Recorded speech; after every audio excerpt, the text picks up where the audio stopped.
So that's my fair warning to you that this is, yes, is being recorded.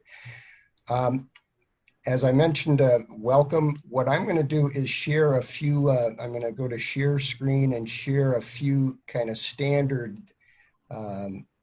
slides. You should see that now. We are, as you know, the Central Florida chapters of World Beyond War and Veterans for Peace.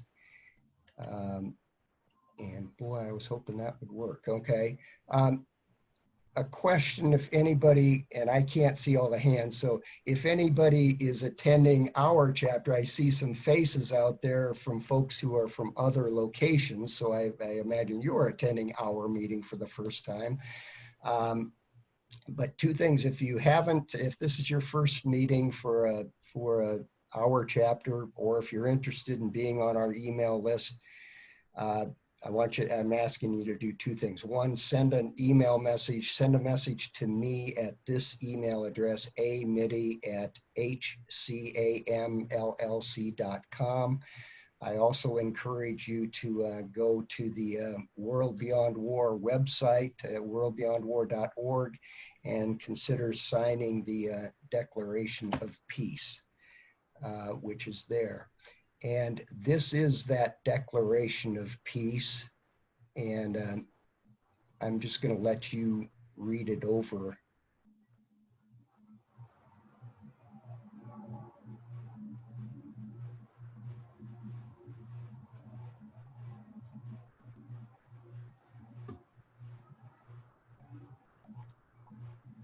Okay, I'll move to the next slide. This is a book, and a lot of you have seen this before, a global security system written by experts associated with World Beyond War, and it provides the blueprint for, because folks ask, well, all right, let's actually say what would we replace war with? Well, we'd replace it with something better.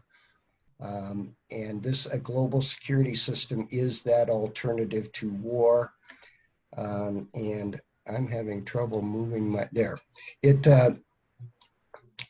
has kind of three different areas of, there's a big flow chart, or this flow chart in the book, talks about three different areas: managing conflict without violence, demilitarizing security, and creating a culture of peace. And that book goes into great detail on how those three components brought together can actually create a world beyond war. And I would encourage folks, if you haven't done so, to go take a look at the World Beyond War website, and in particular go to this. There's a link there.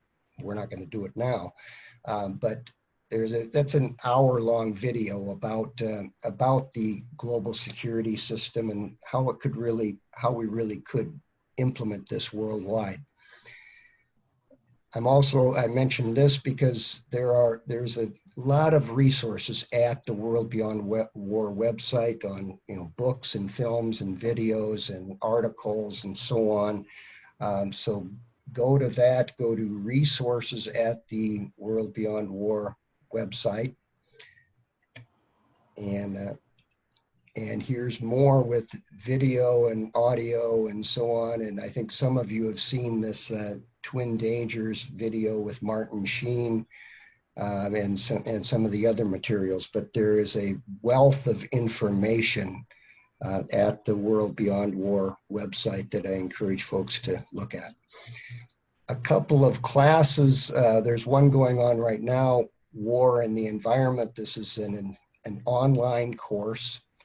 It's going on, we're in the second week of it, and it's a very informative program, and I think we have 125 people from throughout the world enrolled in this class, and people including folks from Burundi, and people from Afghanistan, and people from New Zealand, and a lot of countries from Europe and so on, so throughout the world. So that's an interesting thing. And there will be a new course coming up this fall on World War II. And a lot of people want to go back to, well, you can't do away with war because look at World War II. What would you have done? Well, that course is going to address that, and it will address some controversial topics. And for folks who want to argue that war is necessary and war is justified, I think you'll be interested in that course and the conversation and discussion that occurs. So I'll send out some things to remind folks when that comes up. If you want to talk about war, when it was good war, 75 years ago and 80 years ago, you might be interested in that class. Some other quick announcements that I want to make. This thing is coming up, it's called Peace Stock.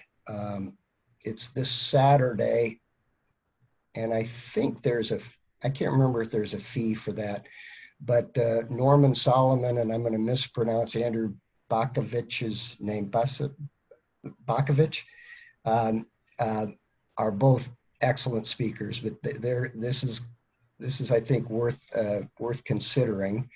And then there is the Veterans for Peace, the online virtual conference coming up in August. I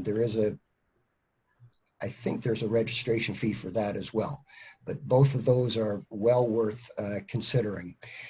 And then some of you are familiar with the Campaign Nonviolence program from Pache Abene, and that is coming up August 6th through the 9th, which coincides directly with the 75th anniversaries of Hiroshima and Nagasaki. And you'll see the list there of some of the speakers with Doctors Erica Chenoweth and Ira Helfand and Richard Rohr and John Deere and Martin Sheen. There is a fee for that, but that's going to be an exciting thing that I'm really looking forward to. And then also coming up in August from the Allen Women International, which is was founded by our friend here in Ocala, Manala Fakori. She's going to have Paul K. Chappell present, online again. And if you haven't heard Paul Chappell speak, you are in for a treat. He's very convincing, and as you see there, well, it doesn't show it there, a West Point graduate and a veteran from Iraq and Afghanistan, and he convinces folks that war is a mess. Some other announcements. We continue, I'm going to try to reach here and try to do this without spilling anything. We continue to have books for sale. So the Waging Peace book from David Hartsoe. Don't Thank Me for My Service from S. Brian Wilson, who's a friend of David Hartsoe and who has a tremendous story to tell about peace and peacekeeping and peacemaking and his lifelong work against war. And then his book, Blood on the Tracks. And you've heard me talk about that before. And then there is, I mentioned John Deere before. John Deere's latest book is this, Praise Be Peace, wherein John Deere writes about the Psalms, the book of Psalms from the Bible, and relates that to how God is a God of peace, and God wants peace in the world, and it's humans who make war. Some other announcements: we are in the process of forming a program called, it's an alliance, a network called the Florida Peace and Justice Alliance. And this is a statewide group. We now have somewhere around 40 different organizations involved with it, and we're reaching out to particularly groups that are activists, and we're attempting to make a louder voice when we announce events, when we talk to legislators, when we write letters, and so on. So we're trying to organize various state peace and justice groups, and that's kind of exciting, and it's taking quite a bit of time, but it has, I think, a lot of potential. I also want to mention that the group Peace Action, and then there's a subgroup of that called Peace, Justice, and Sustainability Now. Sorry, I'm going the wrong way. They have offered to do some lobbying training, and there's a group of us contacting Congress people and senators and so on to lobby virtually by phone or by Zoom meeting or WebEx and so on regarding Department of Defense spending or regarding sanctions against Afghanistan and Iran and elsewhere. So that's going on. If folks are interested in learning about lobbying or being a part of that, it's real easy to do, and they set up the meetings. All you do is make your little pitch, and it's actually kind of pleasant to be talking to staff people. For example, Senator Rubio, we were on the call this week actually with one of his staff people. Congressman Webster was last week. I like to think maybe, they're hearing something from us in Florida. Then you may, for those of you who were on the call last month, we heard Mel Duncan and John Ruhr talk about Nonviolent Peace Force. They happen to physically be, they're not, Mel is in Minneapolis. John isn't, but their office is in Minneapolis. They're doing some interesting work there. And we all know what happened in Minneapolis. And I think it's going to be interesting to hear what comes out of as we deal with the issue of racism and police brutality and so on around the country, and some of the things they want to put into place. Then when we get to the Q&A, if folks have other announcements, we'll use the raise hand feature or somehow that you can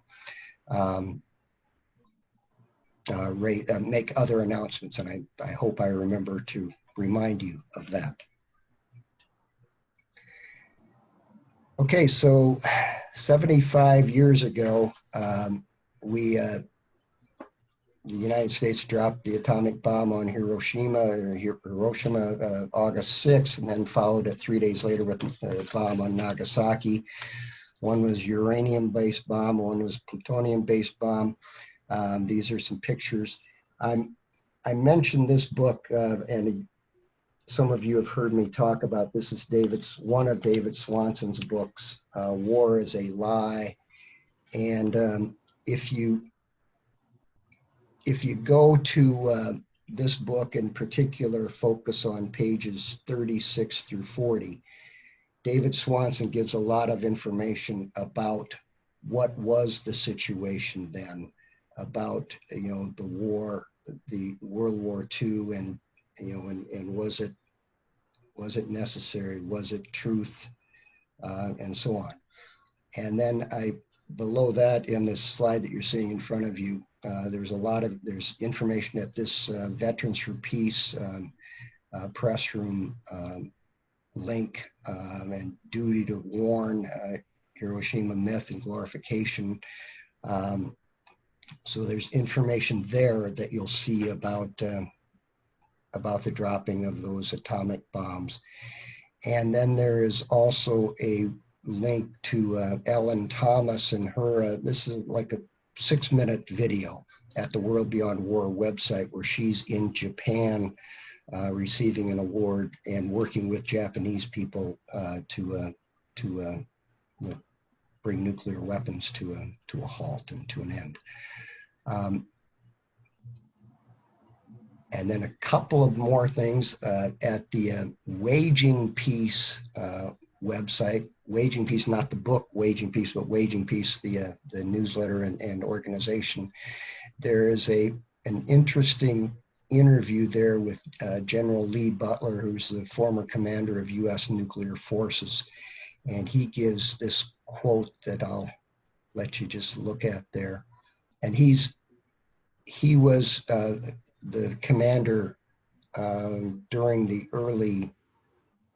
this century, like 15 years ago, for about 4 years where he was the commander of that, but he was a career officer in the Air Force. Sorry. And then, oh, shoot. Then there is a column called Renewed Nuclear Danger. There that you can see fairly recent, last week or 4 days ago, about nuclear war. What I'm going to do is I'm going to introduce Alice Slater, but I'm also going to stop share, and then I'm going to try to do these poll questions. Oh shoot, I took Alice, I took your picture off, so sorry about that. But we'll see you in real life when I do your introduction. So I'm going to attempt to do this poll, launch polling. Okay, and you'll get a chance to vote on this, and your votes are, how you vote is anonymous, so we won't see it.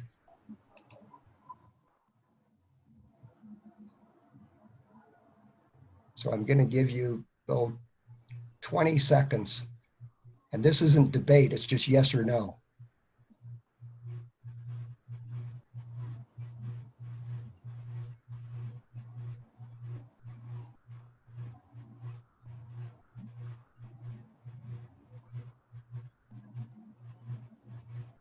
Okay, so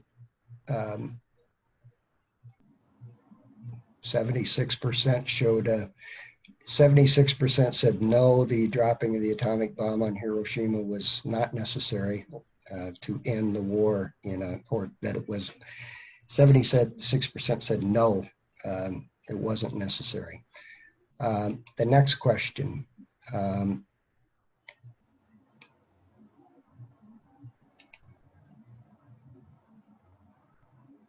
Continue. Okay, now I'm trying.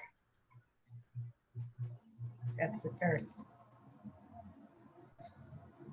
Okay, now I'm trying to figure out how to relaunch polling.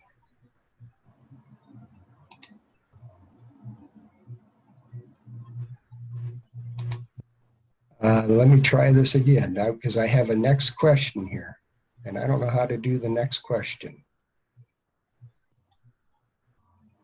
And Rick, you were right because Rick said, Al, you're getting into technical stuff that you don't know about.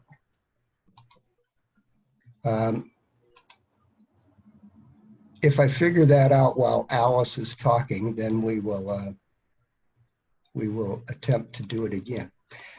What I'm going to do now is, and by the way, this meeting will put everybody's on mute.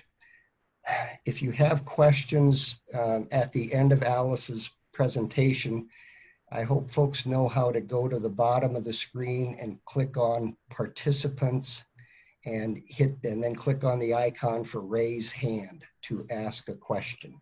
And we will attempt to recognize people in the order in which they ask the questions, and then we'll attempt to distribute the questions fairly so that they're shared and that others, so that one person doesn't ask all the questions. What I'm going to do now is introduce Alice Slater, and their bio says New York, and I put that out there because I know we have several New York folks here on this Zoom meeting.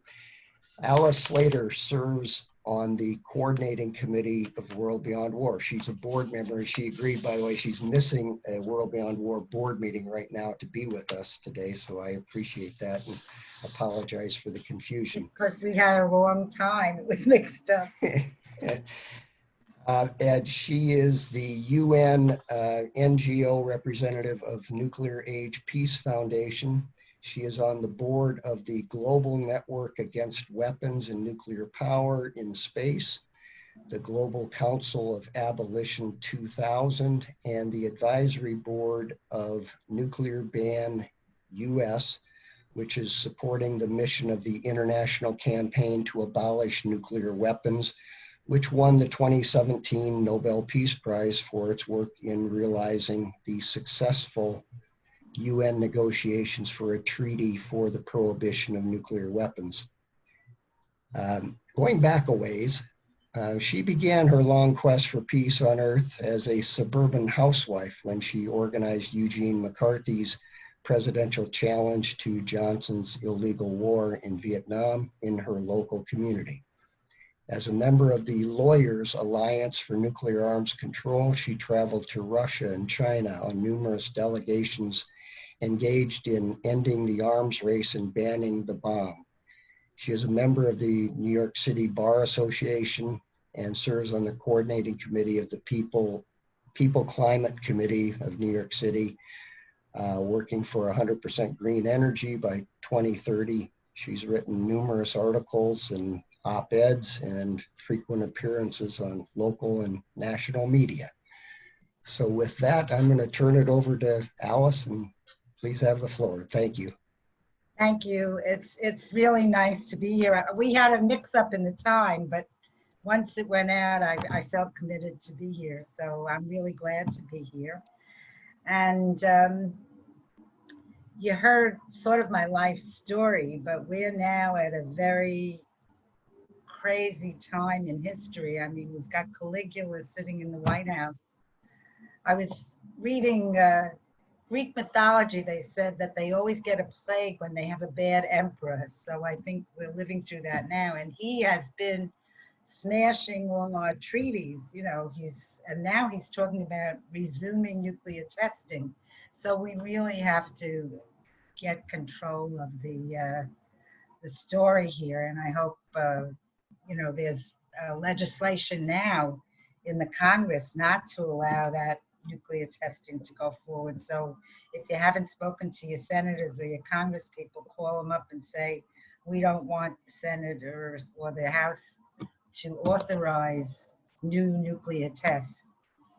But this has been happening for a long time. I was thinking of when you were telling all these tales, Alan. I was 7 years old in 1945. We were away for the summer. I grew up in the Bronx, and you'd go away for the summer because there was no air conditioning. So we'd go up to the mountains, and we went to the movies on Saturday if it rained, and they had movie tone news before television, and they showed the bomb. They had a picture in the movie of the bomb. It was the end of World War II, August 1945. And I remember saying to my mother, what is that? And she said, oh, this is a wonderful new weapon.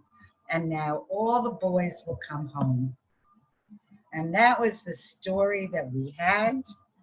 There was a 50-year exhibit. I forgot what year it was, at the Smithsonian. They were going to put together all these historical documents to show that it wasn't necessary to end the war with the bomb, that you know, Eisenhower spoke to Truman against it, and General Omar Bradley, and you know, Japan was getting ready to surrender, and Churchill was saying to Roosevelt, hurry up and drop the bomb so we don't have to deal with Stalin and give him a piece of Asia, because we had divided up Europe when the war ended in Europe in May.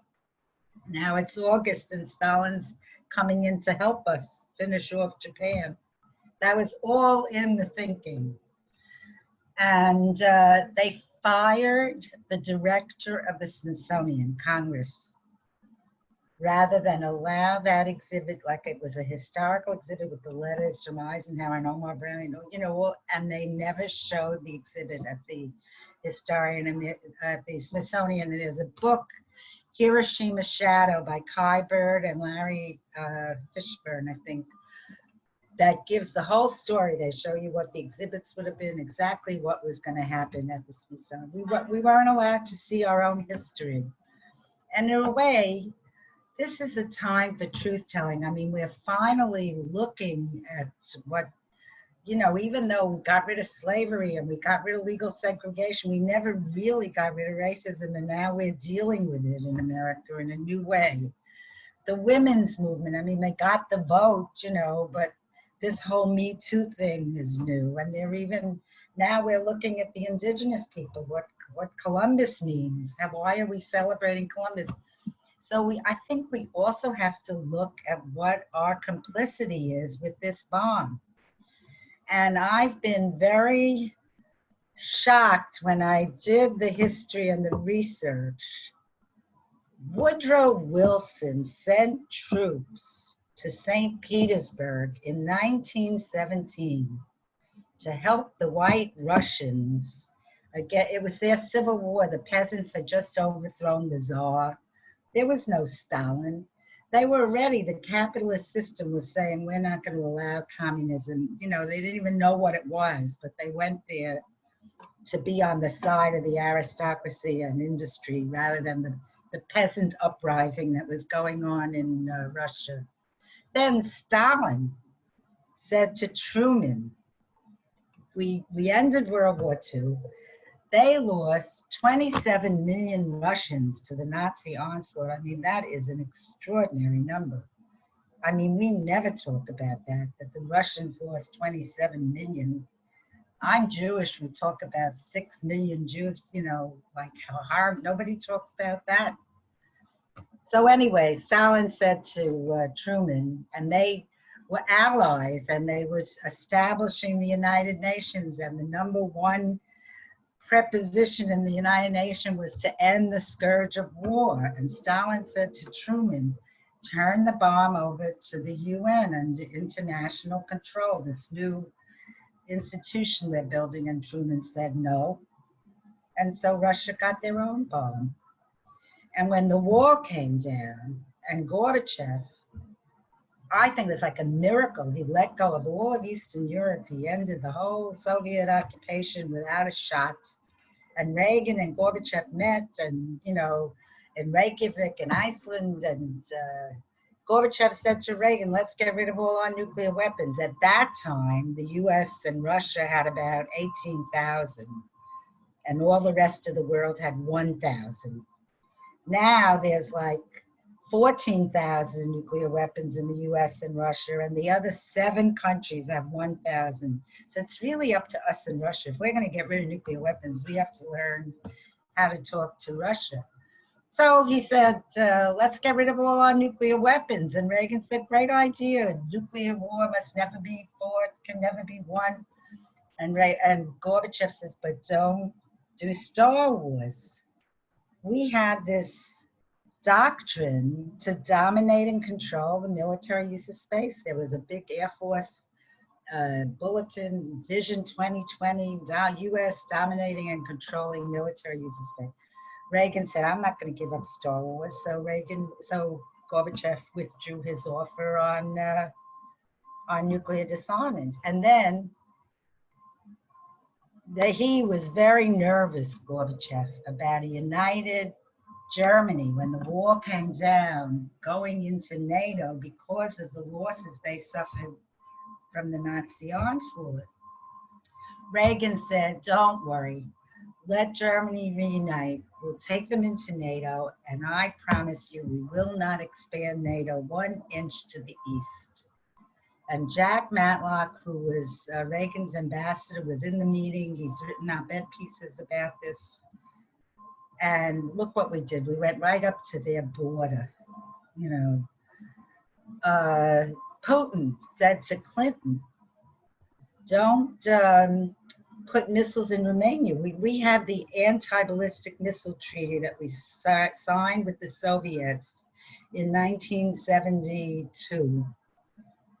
That we started to, after the Cold War, we got very arrogant, and we were starting to make deals that we were going to put missiles into Eastern Europe. And Putin said, let's cut our weapons to 1,000 each and call everybody to the table, but don't put missiles in Romania at that time. Clinton said, I can't do that. And then when Bush came in, he walked out of the anti-ballistic missile treaty. So it's not just Trump, you know, I mean, Trump is like the evil excrescence and climax of all of this, but they were all doing it. Obama made a deal with Medvedev. He was like the president of Russia for about 6 years. Putin stepped back and Medvedev was president, and they negotiated the START treaty that Trump wants to walk out of, where they cut another 1,500. So actually, at the height of the Cold War, we had 70,000 nuclear weapons. Now we're down to 14,000. I mean, we can't even use one. One destroyed a whole city. It's crazy to sit on this kind of weaponry. So anyway, Obama and Medvedev made an agreement to cut another 1,500 and, you know, get down to the 14 we're at now. And Obama, in order to get the Congress to agree, made a deal for $1 trillion over the next 20 years for 2 new nuclear bomb factories, new nuclear bombs, missiles, planes, submarines. Obama, not Trump. Trump renewed it and upped the ante a little more. So this has been our, there's a lot we can do. I'm thinking of that we should be talking about truth and reconciliation with Russia and like let Americans know about this. I wrote an article about this and I quoted from Putin's speech that he gave in 2018, saying that I just want to tell you can I read you one paragraph of what Putin said? Because nobody listens to him, you know, everybody thinks he's the evil empire.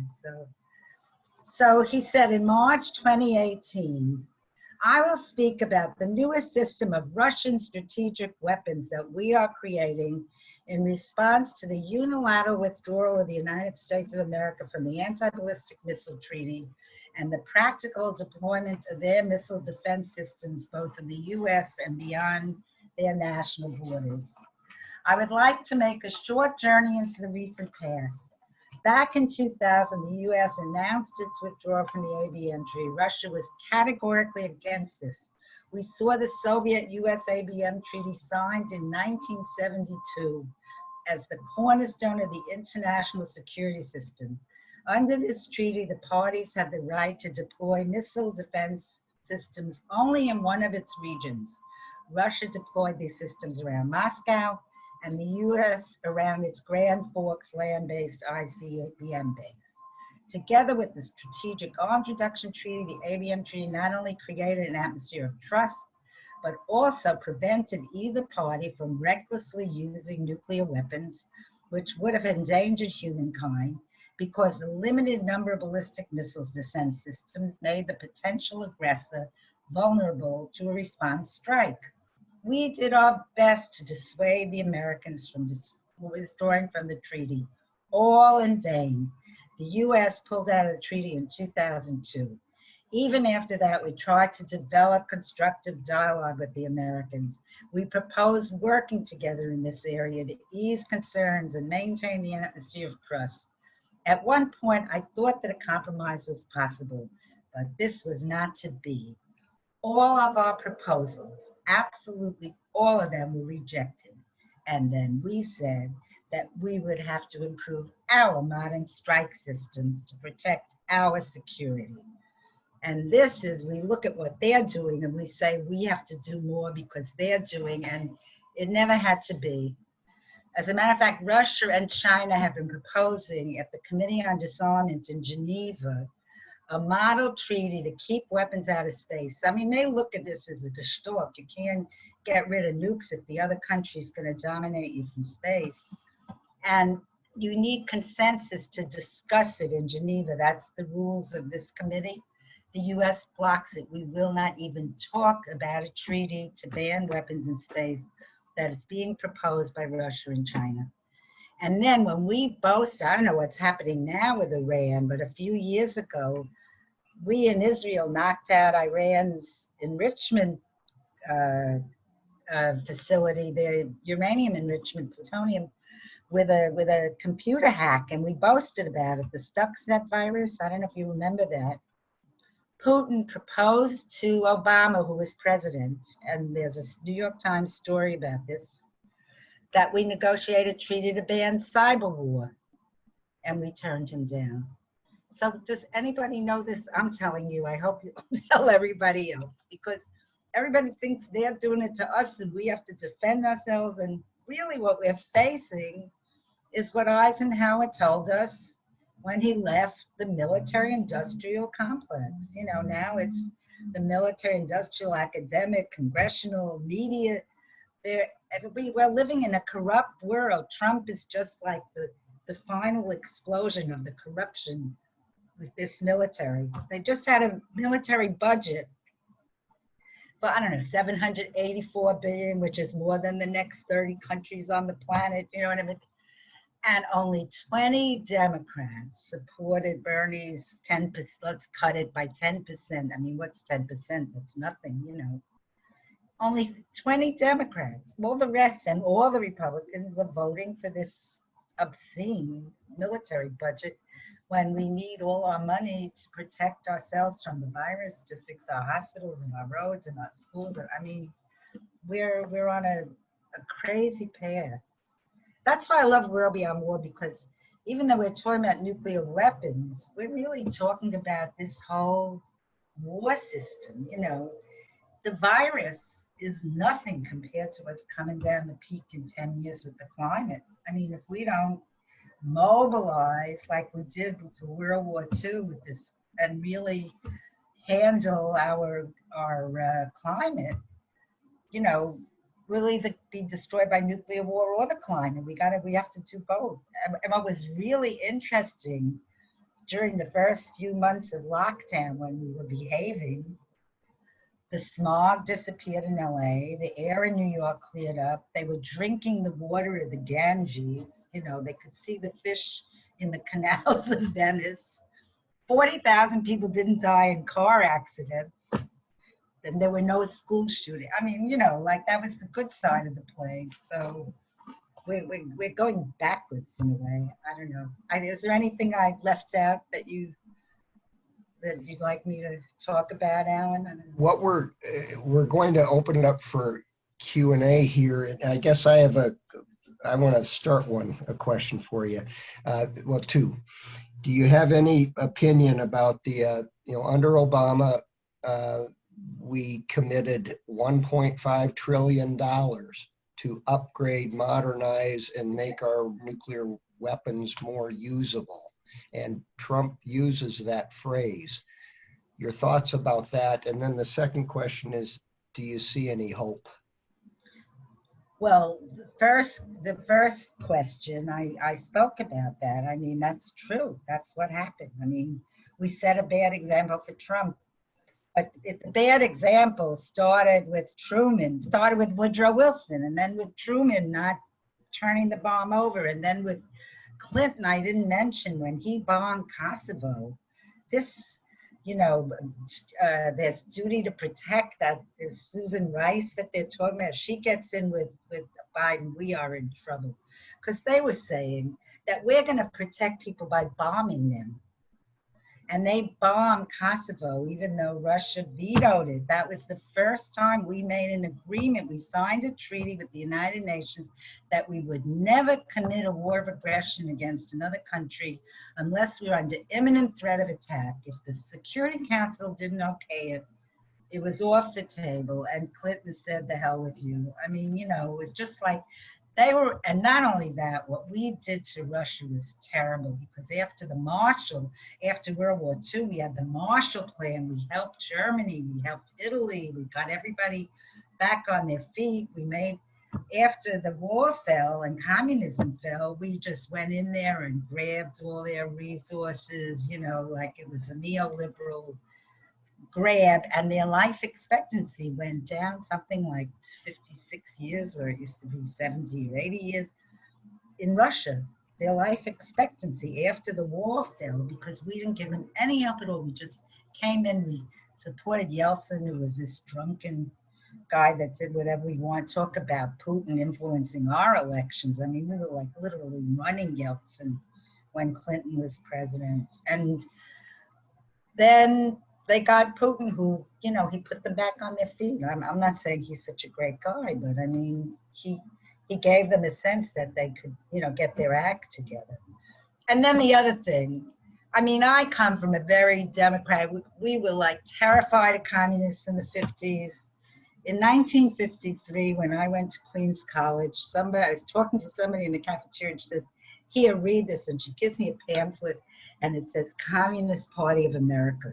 And my heart is pounding. I go home on the bus. I go up in the apartment to the 8th floor. I walk directly to the incinerator and throw this pamphlet down. I don't even want to be holding something that says Communist Party. I mean, we got such a story, you know. And then I went to Russia I was with the Lawyers Alliance for Nuclear Arms Control, and they had a demonstration in Kazakhstan at the Soviet test site. This Kazakh poet, Ozar Suleimanov, led the people to stop nuclear testing in Russia. That's where the Soviet Union tested, in Kazakhstan. And Gorbachev signed it. He said, okay, I'm going to stop. There was so much cancer, birth defects, right? So I was at this Lawyers Alliance for Nuclear Arms Control at the time. We went to Congress and said, Russia, stop, we should stop. They said, you can't trust the Russians.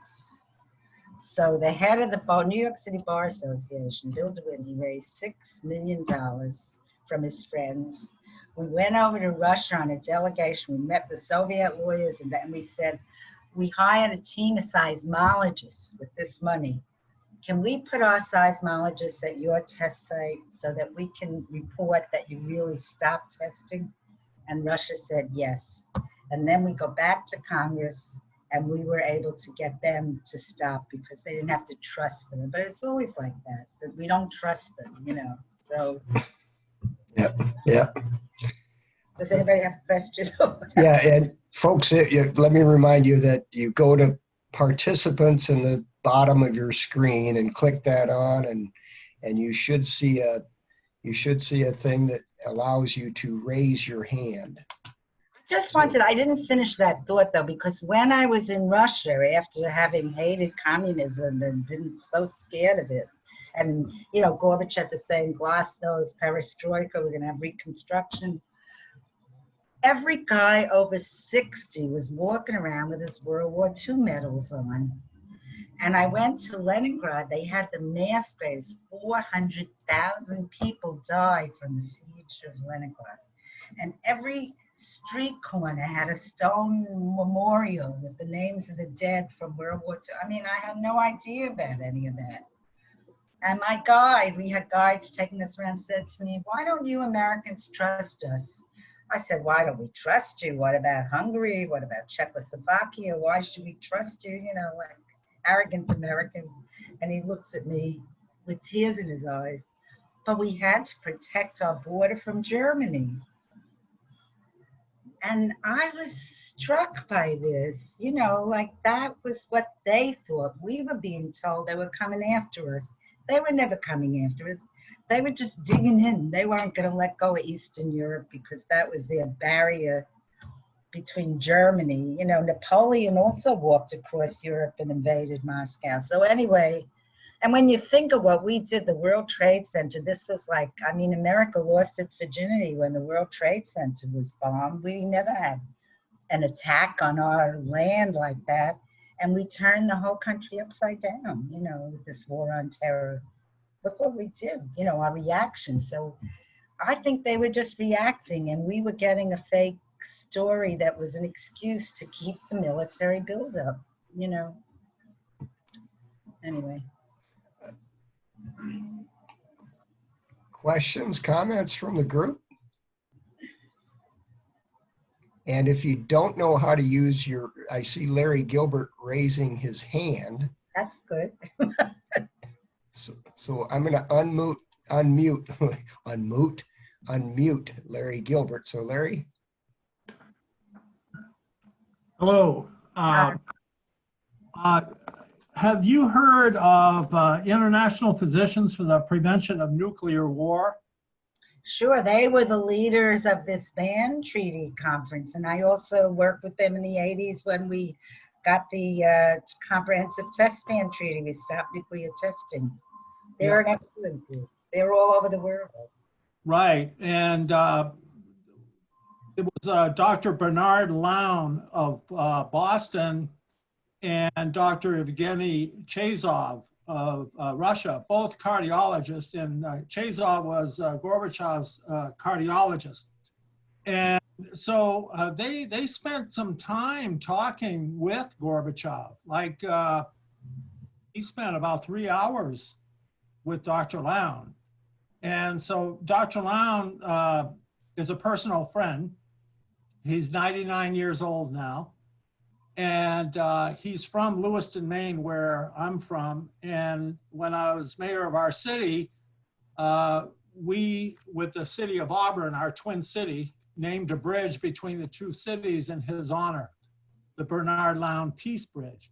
And this is the book that he wrote, Dr. Lown did.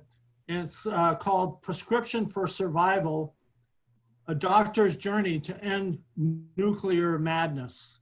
And so I just wanted to bring that up. But in 1985, they were awarded the Nobel Peace Prize. Yeah. I know Bernie Lown. We worked together. He was wonderful. And I was even in Russia at the same time he was, because it was after Gorbachev came in when they, but he's a wonderful, I didn't know he was still alive. His partner, Yes. There was another doctor that was very prominent with him. It was, I can't remember his name, but he died recently. Anyway, he There was was one, an Italian name. His dad had been a senator in Rhode Island. but you know, they're great, the doctors. And the Tillman Ruff is the head of the international campaign to abolish nuclear weapons. He's from Australia. He's the IPPNW Australia, and they were doing this whole, you know, we just got our 40th country to ratify the treaty, and we need 50 for it to take effect, to go into force. About 80 or 90 have signed, but you have to have ratification means, you know, like in the US, the Senate has to vote 2/3. By the way, we never ratified the Comprehensive Test Ban Treaty, and Russia did. Even though Clinton got it through, he signed it, and he made this disgusting deal with the weapons labs to give him $6.5 billion under the table. They called it Stockpile Stewardship, and it was like computer testing and subcritical tests. They were blowing up plutonium at the Nevada test site, but it didn't have a chain reaction. So with chemicals, they were blowing it up. So Clinton said, it's not a test. Like, I didn't inhale, I didn't have sex, and I'm not testing. And India said, when the test ban came into, when it was open for signature, India said, if you don't preclude the subcriticals and the laboratory tests, we're not going to sign it, because they had their bomb in the basement. They didn't want to be left behind in the technology race. And we said, actually, screw you. That language was given to me by an ambassador from Australia. I said, what are you going to do about India?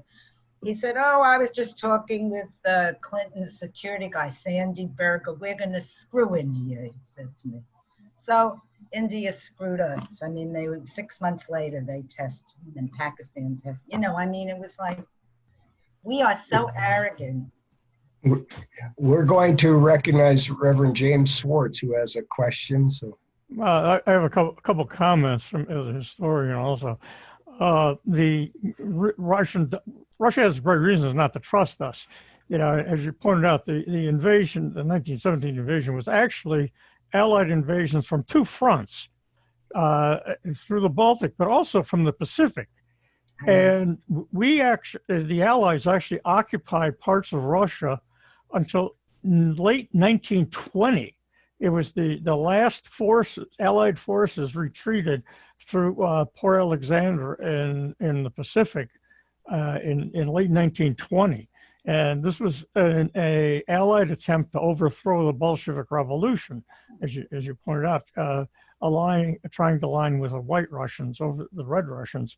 And that was a lesson Stalin knew very, very well. And Stalin was very coy too, because at Potsdam, he just smiled when Truman made implications about it, that we had something, because the Soviets had spies, and they actually had the blueprints to the atomic bomb already. at Potsdam. Stalin knew we had the bomb. He knew we were ready to explode it. He knew there had been a test. When the test actually occurred during the Potsdam Conference, and Stalin actually knew about it before Truman did, because of the two spies that they had embedded in Los Alamos. And they were on top of everything from day one.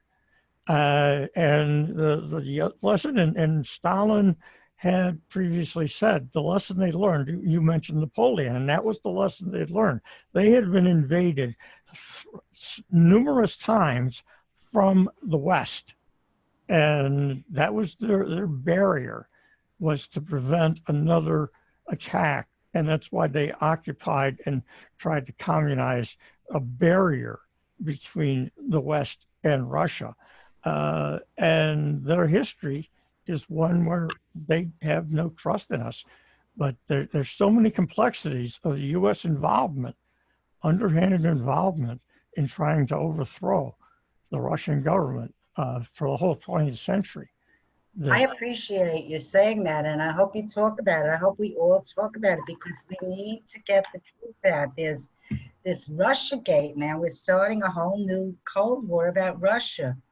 And if that's not working, we're doing it about China. You know, we're making enemies instead of making allies that we can work with. And of course, when you talk about the spying, I was in New York when the Rosenbergs were executed. You know, my father couldn't believe that a Jewish judge executed two Jewish people. That was like his limited view living through the Holocaust at the time. But, you know, I mean, they had it. There was one fabulous Polish Jew who escaped to Los Alamos, a physicist, Joseph Rotblat.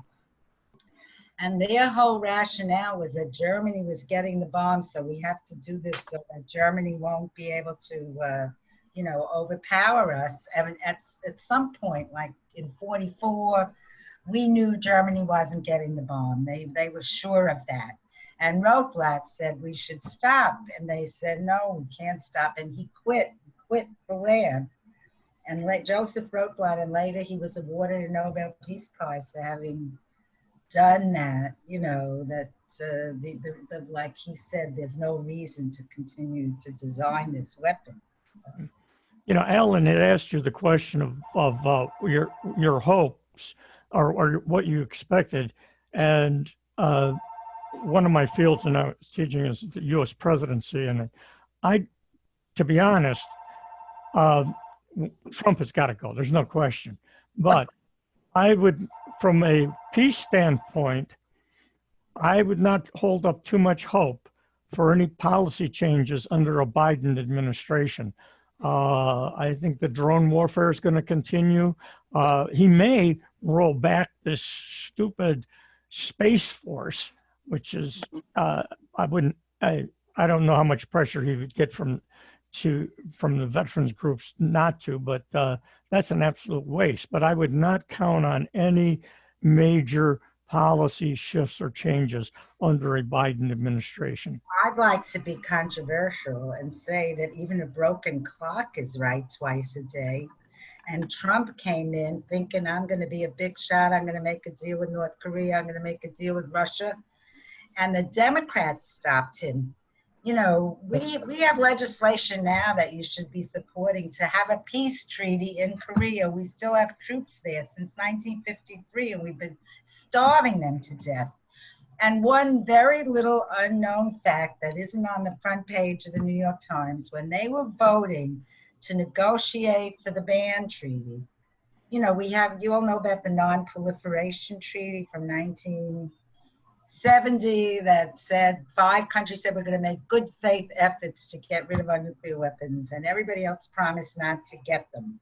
This was a 1970 treaty. Mm-hmm. And that was the US, Russia, England, France, and China.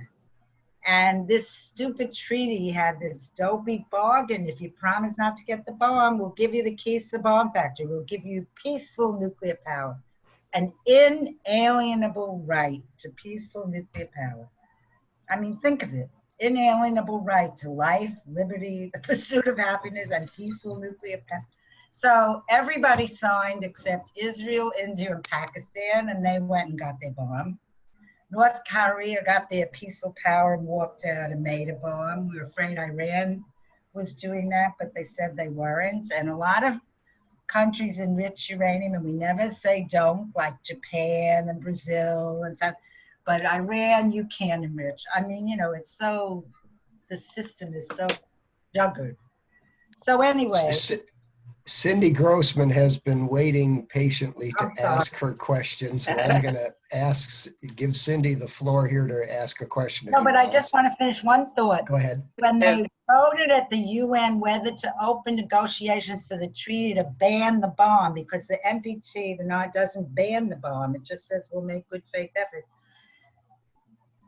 None of the NATO countries or the nuclear weapon states, the Western states, US, England, Israel, and Britain voted no. China, India, and Pakistan abstained. And North Korea voted yes to ban the bomb. I mean, they were trying to get our attention, you know. So that's why I say the broken clock, and then he was going to make a deal with Putin, and we're going to get rid of NATO, you know, like, and the Democrats stopped him. Nobody let him do any of that, you know. I'm sorry, go ahead. So that's fine. Let me just interrupt. We have Cindy Grossman and then Sue Michelson and Paul Padillo. I see you raising your hand physically. So after Sue Michelson, Paul, please, then we'll unmute you. So. Hi, to get away from Russia for a little bit, one thing that always troubles me is that, you know, we have a lot of bad players in the world, and people who do very evil things. And I think the world was shocked, and the U.S. was shocked by what happened in Rwanda. We had genocide in Rwanda. And there was a feeling that we needed to do something if that kind of a circumstance happened again. And I've heard Susan Rice talk about this, and I understand her rationale is, you know, she says you have a toolbox and you have to keep all of the tools in the toolbox at your disposal, and deciding to go in and bomb Kosovo was probably the wrong tool. You know, it doesn't achieve very much. And it certainly, you know, is very, you know, to kill all those people, you know, to show that killing is bad just doesn't make sense. We're always in this one spot all the time. But I guess my question is that how do, you know, if the only tool you have in your toolbox is a hammer, then it's, you know, you're going to use a hammer all the time. How do we become better at having the more peaceful tools? The UN hasn't really, you know, resonated in this country as being a possibility. There's certainly some issues in the UN right now. And what else can we have at our disposal so that we don't get into a situation where there's a feeling you have to do something to end this horrific genocide, but we don't have any tools in the toolbox to do. One of my old jobs, I was executive director of Economists Against the Arms Race, and I had a lot of very distinguished economists on my board, like Galbraith and Jeffries, and James Tobin was a Nobel laureate economist at Yale. Mm-hmm. He talked about the Tobin tax. He said, you go into a store, you buy toilet paper, you buy toothpaste, you buy a broom, you pay a sales tax. But when you buy any kind of stock or bond, you never pay a tax. He said, if you had a transaction tax, like 1/10 of 1% of, you know, of a penny, we could raise enough money to end hunger on the planet. So I had a friend at the UN, Inga Call. She was the head of the United Nations Development Program. She did this 3-day conference with economists and accountants and lawyers and politics. How would we do the Tobin tax? How would we operate it? How could the UN promote this and end hunger on the planet, which would stop a lot of terrorism? And the UN bookstore would not let her have that book in the bookstore because Wall Street is controlling the UN, just like they're controlling our Congress and the Democrats.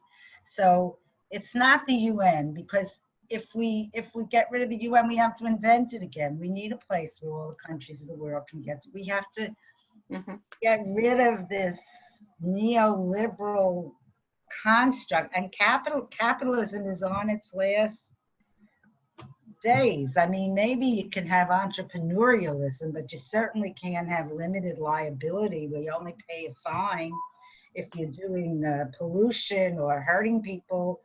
You know, they pay a fine. That's the cost of business. They have to go to jail if they do. You know, there's no personal accountability for any of this corporate malfeasance, which is why we're in trouble, why we have why we have global warming and, whatever.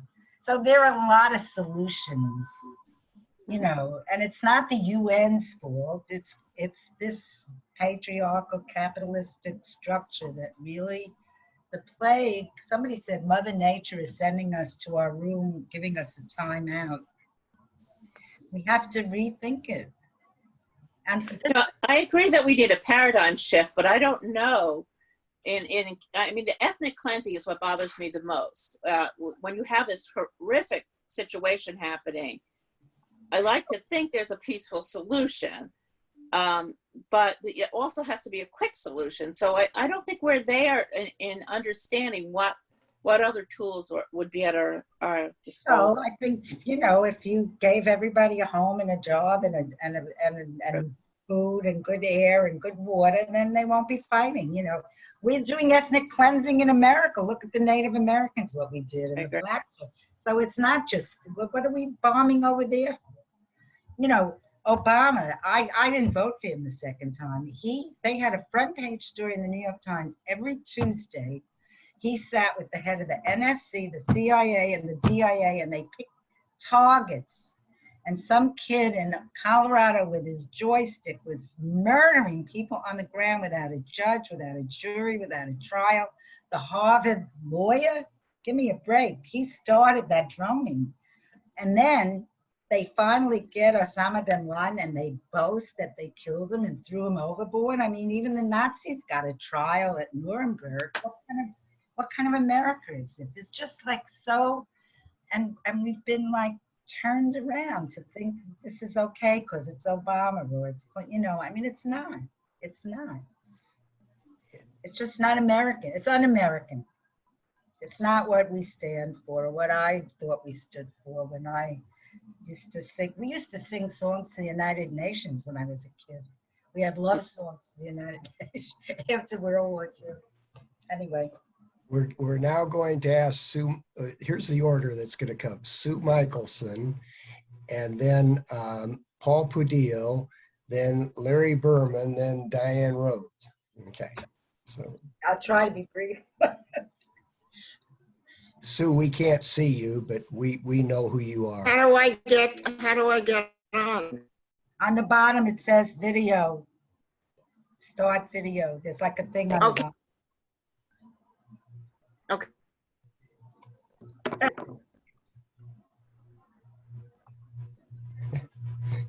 Well, we can hear Wait a you. minute. Yeah, we can hear you, Sue. Oh, here it is. All right. Wait a second. One more time. Can you hear me though? Yeah. Yep. Okay. Okay. So thanks, Alice.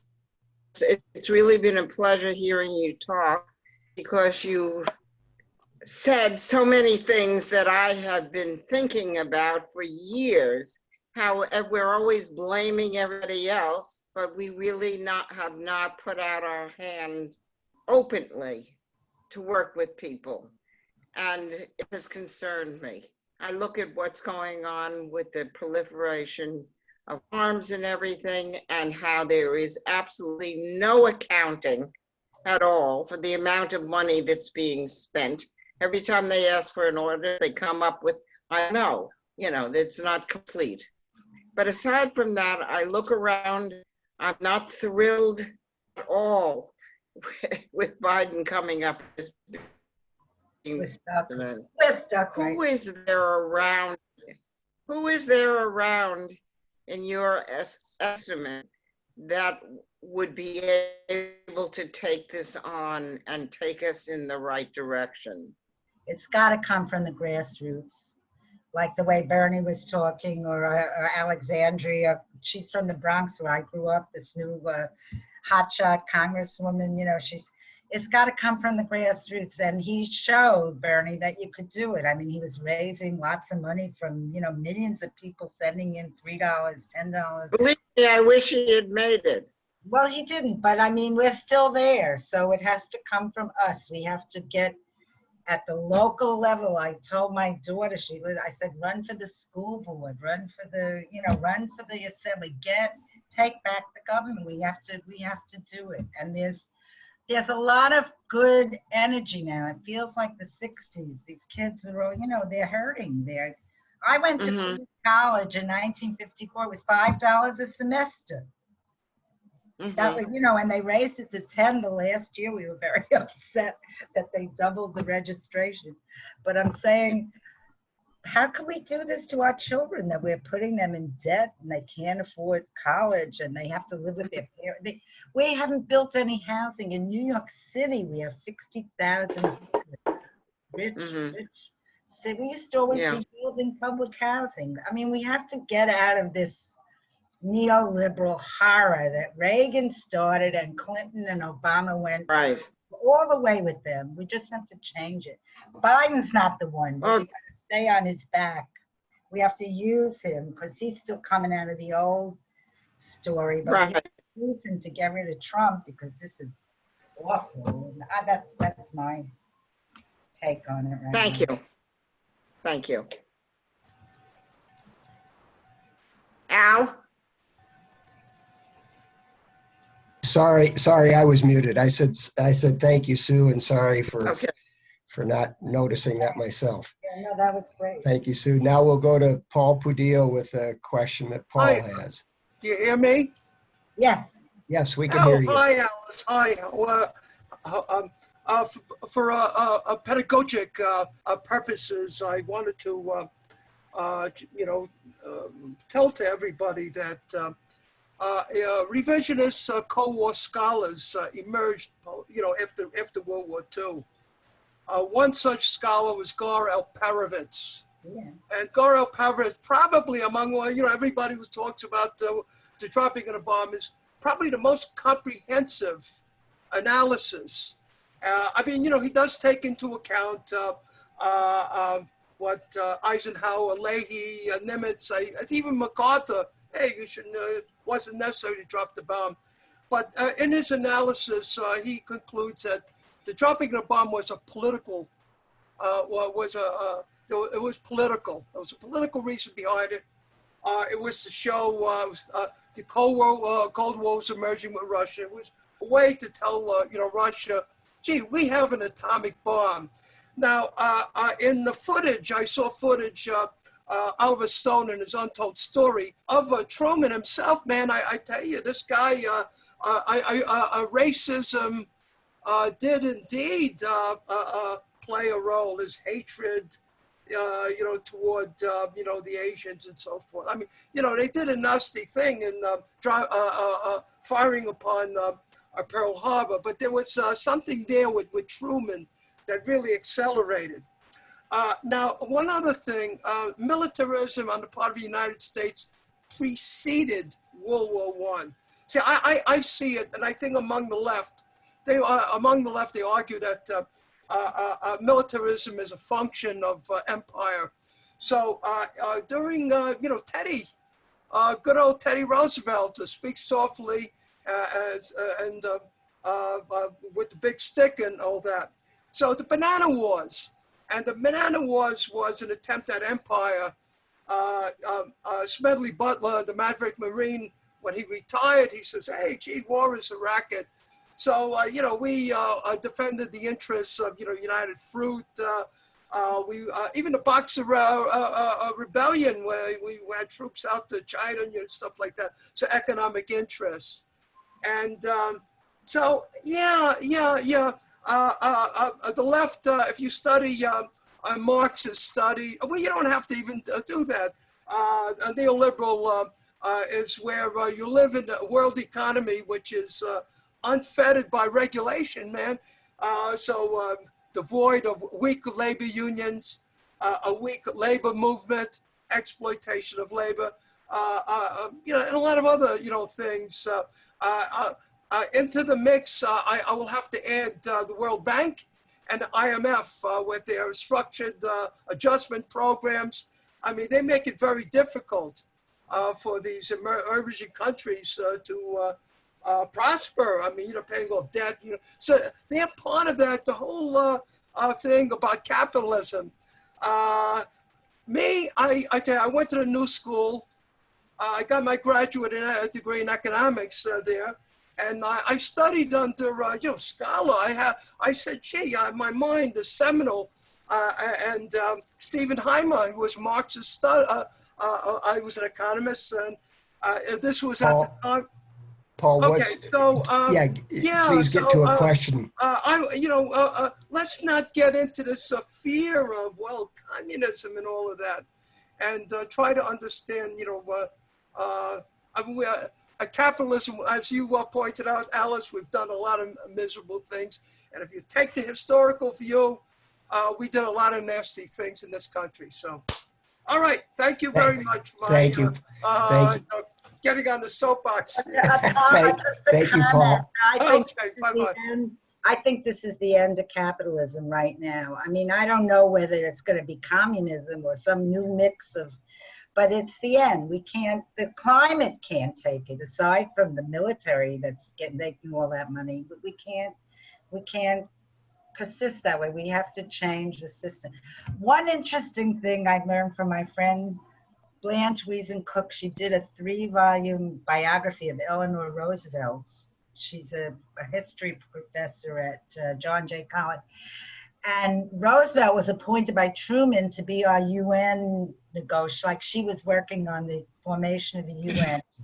Stalin refused to allow us to have a Declaration of Human Rights unless we promised to have a Declaration of Economic and Social Rights. And they never signed the Declaration of Human Rights, and we never signed the Declaration of Economic and Social Rights. And if you think we can have a country or a world where we're only talking about freedom of speech and freedom to starve, you know, I mean, that's crazy. We really have to change everything. Yeah. And fresh from his, Larry Berman, fresh from your, we hope, successful eye surgery, I'm asking you to unmute, Larry. There I'm you go. unmuted. Okay. Okay. Alice, I wanted to just say that your comments were very revealing, and I found that a lot of what you say resonates with how I feel about much of what you said, and I think probably with a number of our other members here. I wanted to probably, you touched on capitalism and whether it's going to die or not. I feel that the problem with capitalism is we've got a corporate capitalism. There's a difference between capitalism and corporate capitalism, and unfortunately, corporate capitalism. Everything's all about money in this world. Everything is all about money, and I think that as long as the corporatists have the money, we're going to continue to fight and try to resolve some of these warlike issues that we have and the warlike thoughts that exist around the world. But okay, I want to get to the point now. I'm going to jump over to what Paul was. Paul mentioned something in one of our emails about Harry Truman, and of course he did touch on the fact that he feels that Harry Truman was a racist and so forth. And the question I have for you, Alice, is: do you have any idea as to why Truman dropped the bomb, not just once, but 2 times? I always thought of Harry Truman as one of our better presidents. and now I have to, I have to go back and reevaluate the whole situation with reevaluate my thinking as to what the heck is going on. Can you believe anybody? Well, first of all, there's Alan sent around some papers. I don't know who wrote about it, but the scientists, they didn't know whether they liked a plutonium bomb, a uranium bomb. They wanted 2 bombs dropped so they could tell the design. Some of that was driving it. I'm not sure, but let me tell you about Truman.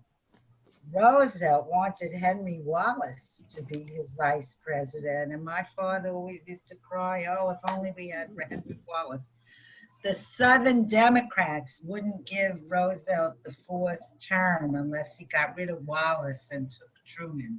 That was like an inside job. That's how we wound up with Truman, who was a racist Southerner. He was all right for his time, but he wasn't Henry Wallace. Henry Wallace had like this real vision for the economy, for poor people, for working people. He was like magic. Anyway. And now, Diane, do you have a question, comment? Thank you for waiting. Hi, Al. Really good session. And Alice, I'm learning so much from you and from the others on this call. I'm wondering if you people have read the book Giants, the Global Elite That Rule the World. It's by Peter Phillips. It's very hard to get because they do not want it out. It's been out for a couple of years. Al, I'll send you a couple of links to interviews that he has done. What it does is name the 400 people by name, who they are, where they come from. 3/4 of them are from the US. They come from all around the world, and they literally make the rules and they rule the world. They all through the book, the names are there. They're not the normal people. They're the people just below with the money. And they control, like BlackRock, about $50 trillion in assets. Nowhere in the book does it mention Democrats or Republicans because it's one party, 2 heads, and it's all controlled, and voting and what we do is just a game to keep us occupied and to keep us away from the things that really matter. They invest in 3 things only: Ponzi schemes on Wall Street, on privatizing anything around the world, and military nuclear armaments, because they demand 3 to 10% at least on their investments. So what it boils down to is, if we're going to change the system, we have to change it, like you said, Alice, from grassroots. It's going to start from the bottom. And it's a little bit like Occupy tried. Right now we're trying with Black Lives Matter. This may be, something's going to spark it and it's going to take off, and we have to change the system. I totally agree, and I think we're doing it now. I think the kids are doing it now. Yeah. We have a march here every day outside Gracie Mansion, Black Lives Matters, like very respectful, many white people, a lot of, like it's just, everybody's out in the streets now doing it. So I think we're going to have, I call it the Republicrats. It's like one party. I mean, the Democrats are good on gay rights and abortion, so we think they're liberal, but when it comes to business, and there's like 3 multi-billionaires that have more wealth in America than the bottom 50%. Did everybody see that statistic? I think it's Buffett and Walmart and Bezos or whatever. I mean, like, that's like ridiculous. It's like going back to the old royalty, when the kings owned everything, we're all the serfs, that's like insane to have that kind of economic inequality. That was never part of our picture. So. having not knowing where this conversation was going to go, I should have added, and I should have mastered the ability to do the polling in this Zoom thing, and asked a question of, does anyone think that incremental change in the United States is going to salvage our country? And I'm seeing heads shake no. So, but we're in the middle of the big change now. In a way, Trump is an opportunity, you know. I mean, like, we can't just ignore Trump, you know, like we ignored Obama and Clinton, and, you know, we can't ignore Trump. He's so bad. other, Right now, Joe Biden has Alzheimer's. He's just a figurehead. He's just a puppet that they're pulling his strings because they wouldn't let Bernie Sanders, a socialist, anywhere near the presidency. Even if Bernie could have gotten it, as you mentioned, he's probably would have been the best candidate, but he's socialist. But, you know, We're taking down Venezuela. We have to get rid of Trump. We're going to have to elect Biden. Hopefully, maybe he'll have a stroke before the election. We'll get someone else. I don't know. Whoever it is, we got to get Trump out. And then we got to show up at our senator's office, at our congressman's office in Washington. We have to show up in hundreds of thousands of people. Like the kids showed up for the Green New Deal in Congress. They were all, you know, we got to get rid of Pelosi and fine. I mean, they're terrible. You know, none of them are doing our bidding.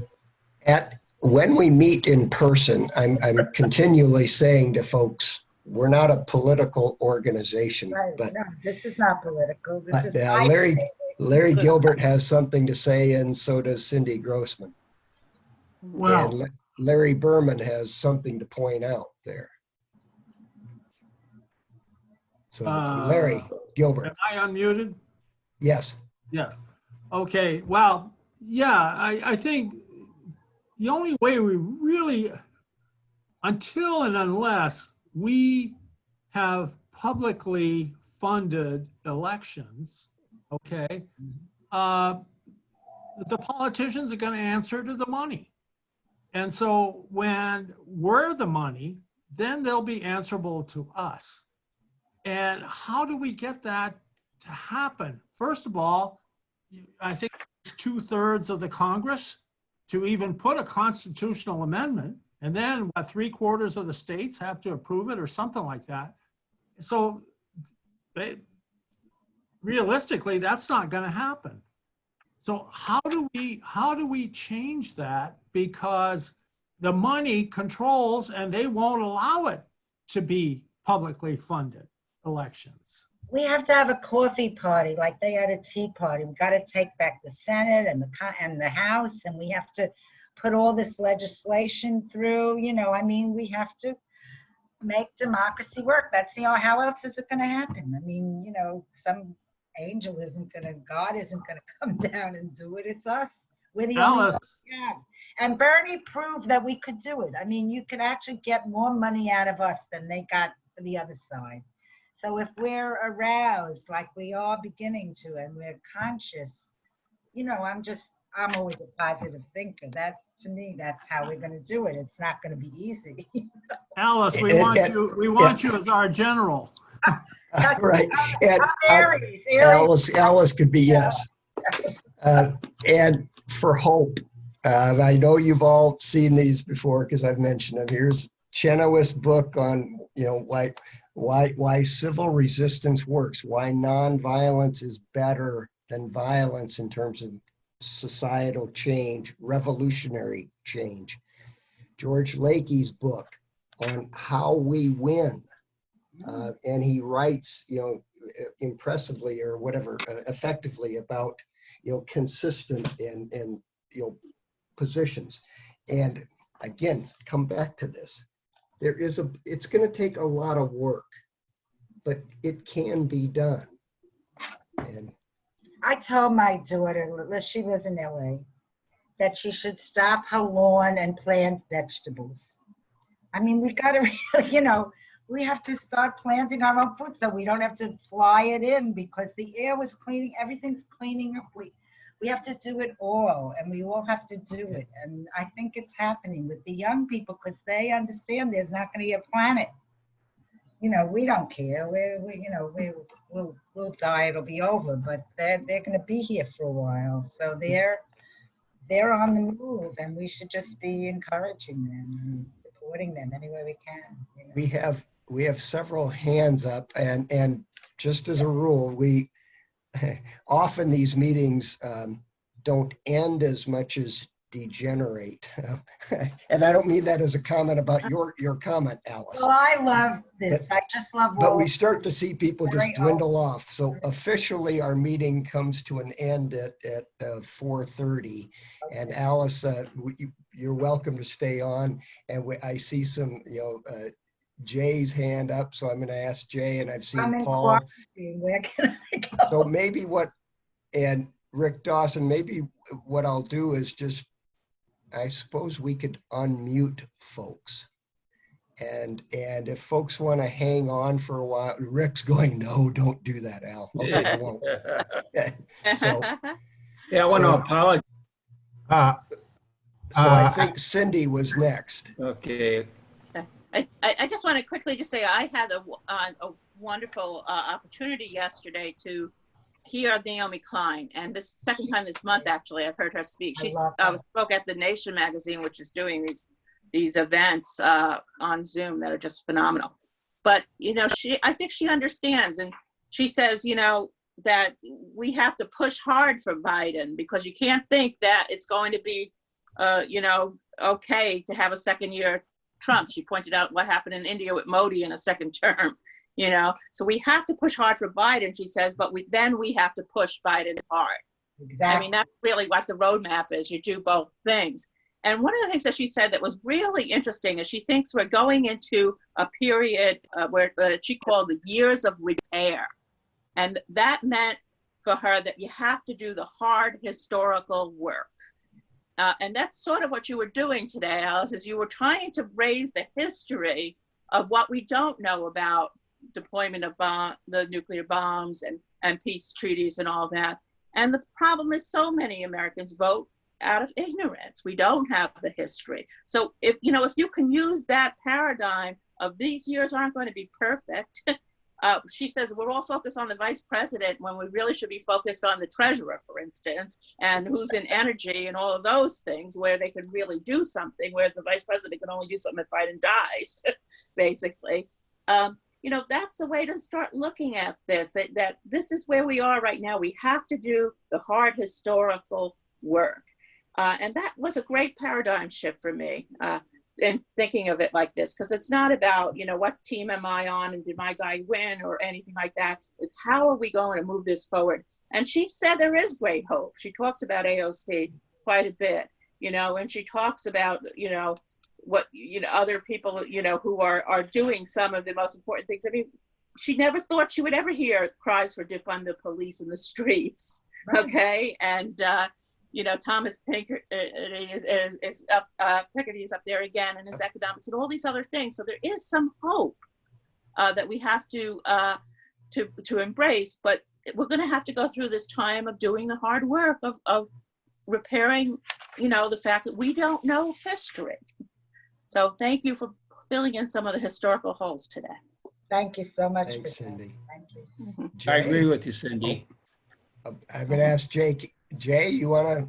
I'm here. Yeah, I'd like to ask Alice whether she's heard or seen the website termlimits.com. No, but they have a plan on how to get term limits in our Congress, and they've been around for more than 20 years. They have been making if that's the issue. slow progress. You couldn't even get back in sessions, I don't know. I think we can vote him out. I don't want to be held. If I have a really good guy in Congress, I don't want to be held to that he's I know everyone wants their own to be okay. Well, somebody's bad, one more point, if I may. Have you heard of Bernie's slogan for the campaign? Oh, not me, us. Not me, us. No. it's the strangest thing you've ever heard. But I don't, in my opinion, it's Biden's not going to be the nominee. I think it's going to be Bernie and Camilla. I hope you're right. But if it is, whoever it is, we got to get rid of it. Biden can't win. Well, we Biden have to cannot win. Just with all his gifts, all the advertisement is going to just show him making all his gifts. People are going to start saying, I can't vote for that guy.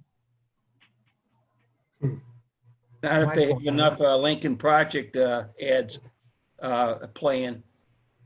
That Republicans are going to elect and the Democrats will sit home. I don't know. I'm not, in New York, I don't have to vote for him. In New York, I'm voting for the Green Party. I mean, I would if I lived in Florida, for sure, I'd vote for him. But, and every time I get one of his emails, it's always about money. It's never about issues. And the last thing, the energy plan he posted has nuclear power in there. You know, give me a break. You know, that's like poison. So, I mean, there's nothing good for me to say about Biden except that he's the un-Trump. And then if we're lucky enough to get rid of Trump, then we got to stay on Biden's neck forever. We can't let a minute go that we're not organizing. You know, like going to our senators, our Congress people, and making them vote against Biden, you know. I mean, I have Schumer in New York. He voted against the Iran deal. I mean, we were picketing him. Somebody should run against Schumer. I wish I was younger.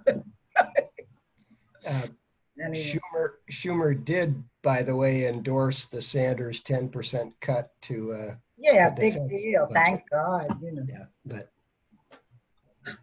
other questions? I know Paul Pudillo, you had something before, and we need to unmute you. Or Yes. There.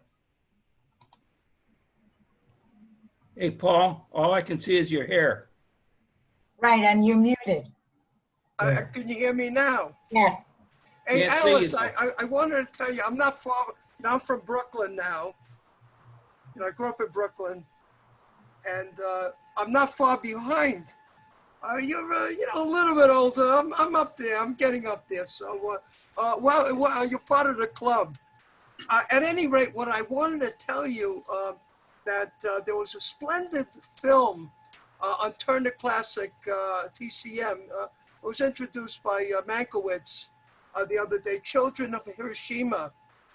It's a 1952, I forget the director's name, 52 movie. It was filmed in Hiroshima in 1952.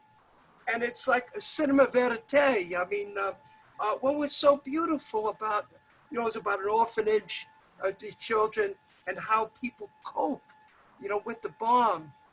And, you know, when we read books and all of that, the mass media, it sort of objectifies the bomb, the war, and all that. But here you saw, you know, people, they were like me. They could be my child, for heaven's sake. If you get a chance, I think it was a, you know, splendid movie. Children of Hiroshima, and I forget the name of the director, but, you know, it was 1952. Okay, I'll see you. Thank you. Okay. So. Other questions, comments?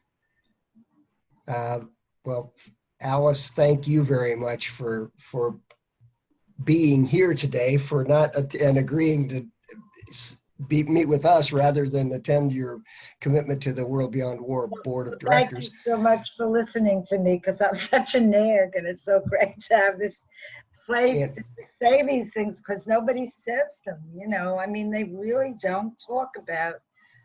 I have this article, I hope Alan will send you the link, about US-Russia relations that gives all those.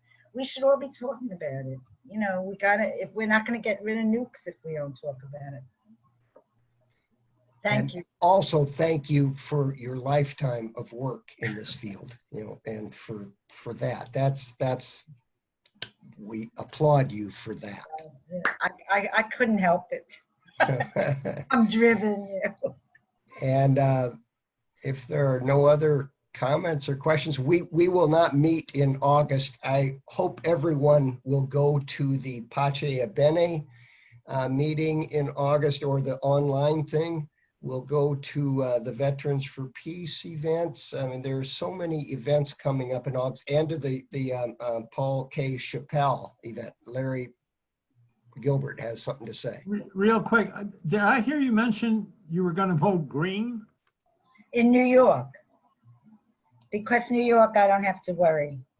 Oh, okay, in New York. Okay, not If national. I lived in Florida, I would vote for Biden. I mean, I'm telling everybody to vote for Okay. Biden. But personally, I don't have to vote for him. I can't stand him, you know. I mean, it's like terrible that that's who they came up with after all those candidates we had. I mean, you know, that's like Wall Street did this. It had nothing to do with democracy. They all were on the take.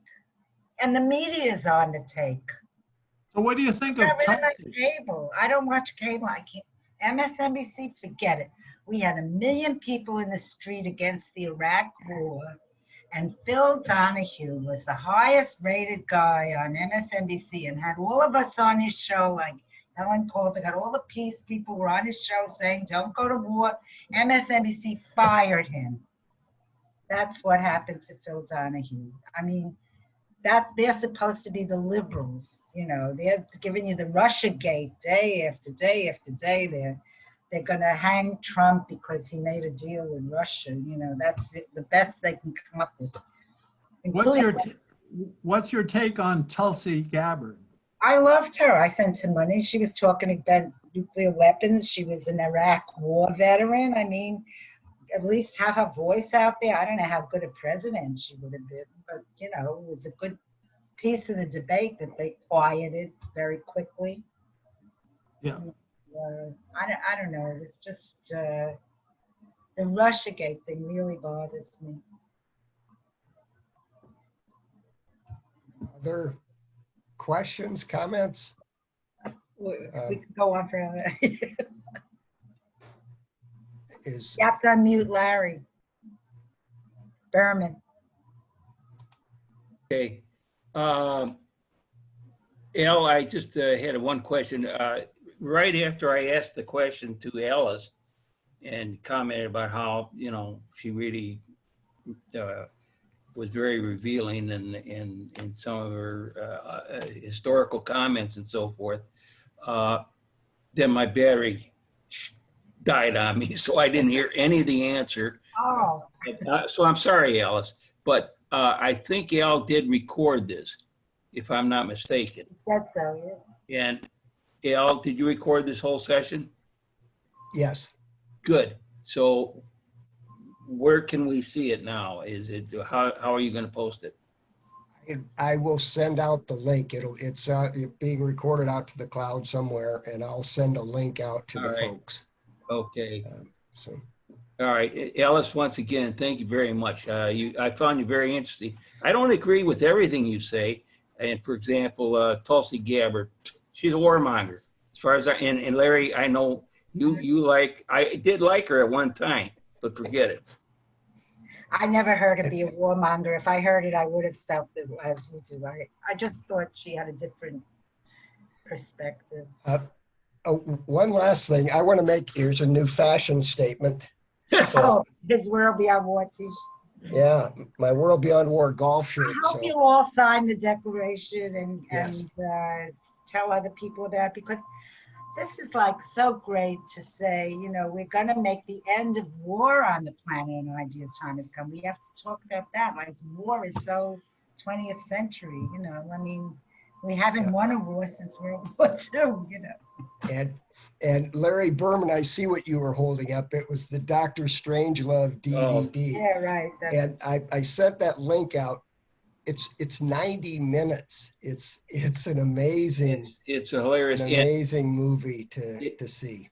You know, one of the things that reminds me of the fact that Alice was talking about now, we've got about 1,000, I think it's 14,000 nuclear weapons worldwide. and we have 1,000 of them. Is that correct? No, there are 14,000. U.S. and Russia have 13,000. Oh, I'm sorry. Yeah. And then that 2,500 in Right. each country on hair trigger alert, Right. pointed at every city, ready to go. It's not even going to be some idiot that's going to say I'm pushing the button. It's going to be an accident. Well, it's going to be the doomsday machine, right? That's what's in here, the doomsday machine. There's a movie, The Man Who Saved the World, about Colonel Petrov that was in the Russian missile silo. And he was responsible for letting them all go on New York and Washington, Boston. And he saw a thing on his computer screen that looked like Russia was being attacked. And his instructions were, you know, fire missiles. And he didn't. He looked, he thought it was a computer glitch. And he didn't fire the missiles. Yep. 4 years ago, we had an airplane loaded with like 6 missiles, each having 4 nuclear warheads on them in Minot, North Dakota, that went to Louisiana by mistake. It was missing for 36 hours, and they didn't know where it was. Oh, and I wanted to tell you about Butler. Lee Butler, I met him, and he grounded all the planes. They were flying 24/7 with nuclear weapons, and there were 38 airplane crashes carrying nuclear weapons from 1956 till he came in. I saved the congressional record because they never went off. 2 of them, one spewed a little plutonium in Palomar, Spain, and the other one in Tula, Greenland. And there's one off the coast of Georgia that they never found. It's just laying there under the ocean since 1960 something. And so he stopped, and then we had this very high level kind of consultation at the Nuclear Age Peace Foundation. Jonathan Schell was there, and Butler, and me. I mean, you know, this girl from the Bronx, I'm meeting everybody. So I'm sitting there with them, and they're talking, you know, we're complimenting Butler that he grounded all the planes. I mean, he was the head of the Strategic Air Command, and we were welcoming him into our peace movement. So we're having this brainstorm about what should the message be. So first I talked about what would we say to the elites and what would we say to the middle, and he says, and what do we say to the grassroots? So I'm sitting there, I said, well, the grassroots, the message should be, you know, stop making the weapons, shut down the weapons labs, and negotiate and get rid of them. He turns red in the face. He starts pounding the desk. I will not be associated with anybody that wants to shut the weapons labs and get, you know, like he was the big peacenik. But I like totally upset him because, you know, he didn't want the planes flying. That was smart, you know, because it was dangerous. He didn't want to get rid of the weapons or stuff. You know, when I said that, I like infuriated him. Anyway, it's funny. Always remember that. Sometimes it's good to get the right people mad at you. You remind me of Tom, the fellow who writes Tom Dispatch.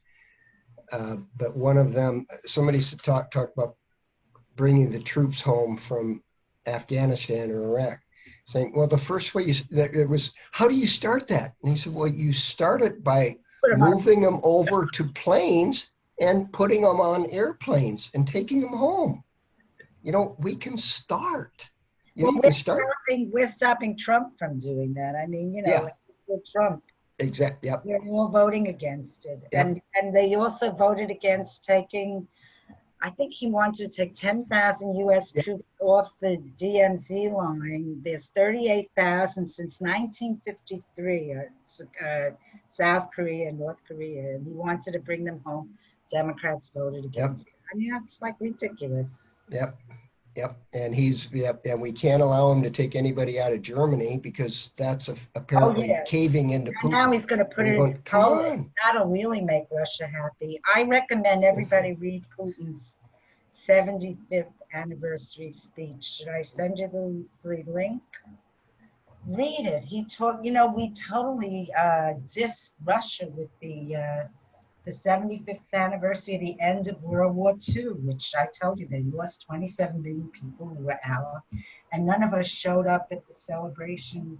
You know, we usually celebrate all the allies, but now Russia's in the, you know, in the corner. We sent them to their room, so he gave this speech about what really happened during World War II and what they did and how, you know, how disrespectful it is what we're doing. Jennifer, you have a question or a comment. You've been patient. Hi. I'm smiling. You have to forgive me if you talked about this already because I was distracted for like 15 minutes. I had to do some work. But, you know, when COVID first hit the scene, I remember watching the Italian president in an interview talking about the UN, and either he had proposed or he had reinforced that he wanted a ceasefire like in the world during COVID. And so that made me very happy to hear. And what happened to that? Was that just like dismissed as a nothing, or did you go over that? I'm sorry. I didn't go over it, but No. I don't know what happened, but it passed. The Secretary General called for it. Okay. And the US was objecting, and it turns out that the Security Council voted for the ceasefire, but there were certain exceptions. I'm not sure what happened, how it went. I actually wrote a letter to my World Beyond War group to find out what should we be doing about this, because it did pass. And this guy is, I mean, how could it mean anything? Because it doesn't mean anything to us. There were exceptions, like for Iran and for Syria, or for, you know, like wherever we're fighting, it was an exception. But Google it. Just Google Secretary General ceasefire. You get a news story about it. I just thought that maybe, oh, that's going to be another silver lining of this chaos, you know, because there have been silver linings, even though it's a horrible thing that's happening. It definitely is. Thank you. Yeah. I've seen the comment written sarcastically, but there's truth in it. You know, about, gee, COVID-19 is so risky that we need to stop war because it's killing more people than war does. The best cartoon I saw was like this. Pointed at the sky, and this little bug is flying towards them, going, yeah, yeah, yeah, yeah, yeah. Yeah. Yeah. Anyway. Other comments, questions, or? Thank you so much. I learned a lot. Thank you. Thank you, Alice. Thanks much. Thank you, Alice. Thank you, Rick, for your help. Thanks, Jim McCormick, for joining, and for everybody else. Thank you. All right, we'll end this meeting. Thank you.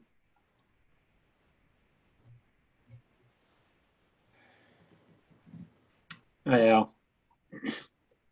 Who's still there? Oh, Larry's still there, and Jim's still there. I'm off. And Rick. Bye, Al. Do you need any help with the recording stuff? I don't think so. I hope not. We'll see. All right. Well, if you do, just holler. I think they send you a message or something that you get some. They do, but you know, you got to do the link and you got to set it up right online to make sure people can see it. Okay. So anyway, I'll find you. If you have issues, let me know. I have lots of issues. Well, about that, I'm not talking about all of your issues, just that one. Please, doctor. All right. Thanks, Rick. All right. Jim, did you want to chat about something? No, just to say that I look forward to seeing the video. I got in very late, as you may have noticed. And, yes, we recorded that, yeah. Oh, yeah. So, but it seemed like a very interesting meeting. And most of these people, well, I'm just say all the people that talked anyhow seem to, they know a lot, and they have perspectives that are certainly different than mine in some way. It's kind of hard to hear people say, well, Biden has Alzheimer's and things like that. I don't know that that's been substantiated. Whenever I hear him talk, he seems fine. I know we're similar ages, he and I, and there are times I struggle to find words, and it's just a part of growing older. But oh well. Yeah, I think there's concern that And I have that concern. I think our country has so many challenges, and I personally hope he is pushed, and I hope he leads us. His $2 trillion for climate change. I think folks are going to rant and rave about that, and yet we just passed $3 trillion for COVID-19. Or 2.6, and then another supplemental fund, and we have the money, if we want to spend the money and create the jobs. And so I hope he leads, and I hope he's pushed from behind to take us where our country needs to go. So. Yeah.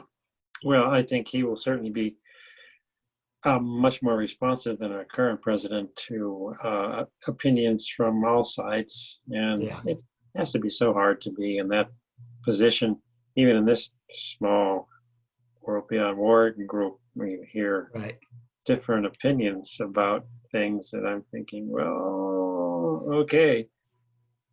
I don't know. I'm rereading the Art of Waging Peace, and there's so many good things in there. And certainly, one of the first things he says is you got to respect. You may not agree or like it. You have to start with respect. Donald Trump doesn't respect anybody, right? And so that's led to a lot of problems around the world. But anyhow, well, thanks, Al, for you being there and enabling these things and so on. I hope you're able to get out early enough or late enough to enjoy some golf. The weather seems really hot down there. And it's hot. It's hot. Yeah. Yeah. It's brutal. And everyone is, I've had several things saying, like, our kids and grandkids are going, are you guys still alive in Florida? Because does everyone have that thing and you're all going to be dead in a week?